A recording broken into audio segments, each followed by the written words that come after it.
চট্টগ্রাম জেলায় চলিত বছরের স্থানীয়ভাবে গবাদি পশু উৎপাদন কমেছে জেলা প্রাণী সম্পদ দপ্তরের তথ্য অনুযায়ী। এবছরে প্রায় 8,99,279টি গবাদি পশু উৎপাদিত হয়েছে, যা গত বছরের তুলনায় উল্লেখযোগ্যভাবে কম। গত বছরের সংখ্যা ছিল প্রায় 9,35,000-ও বেশি, অর্থাৎ এক বছরের ব্যবধানে উৎপাদন কমেছে প্রায় 36,000-ও বেশি। শুধু গরু নয়, মহিষ, ছাগল ও ভেড়া সহ অন্যান্য গবাদি পশুর উৎপাদনও কমেছে।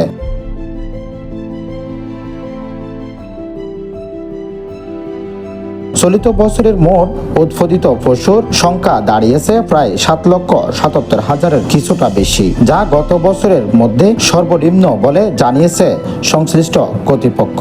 খামারিরা বলছেন, গোখাদ্য ও ওষুধের দাম বৃদ্ধি এবং শ্রমিকদের মজুরি বেড়ে যাওয়ায় গবাদি পশু লালন পালনের খরচ অনেক বেড়েছে। এতে অনেক খামারি নিঃসহিত হয়ে পড়েছেন, ফলে স্থানীয়ভাবে পশু উৎপাদন কমে গেছে। তবে প্রাণী সম্পদ দপ্তরের কর্মকর্তারা জানিয়েছেন, উৎপাদন কিছুটা কমলেও আসন্ন ঈদ উল আজহায় গরুর সংকট হবে না। তারা বলছেন, স্থানীয় উৎপাদনের পাশাপাশি দেশের বিভিন্ন অঞ্চল থেকে পশু সরবরাহ করা হবে, ফলে কোরবানি পশুর চাহিদা পূরণ সম্ভব হবে। ইনশাআল্লাহ হবে না। এখন তো মনে করেন বিভিন্ন জায়গায় ফার্ম আছে, গরু আছে, সব জায়গায় গরু আছে। ইনশাআল্লাহ গরুর সংকট হবে না। দাম লিমিটের মধ্যে থাকবে, বাড়বো না কমবো না।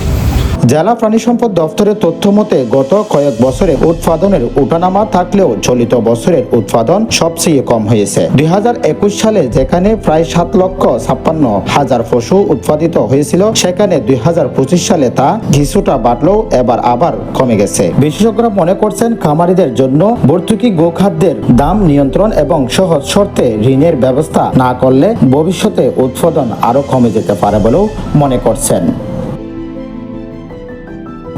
News desk, Chittagong.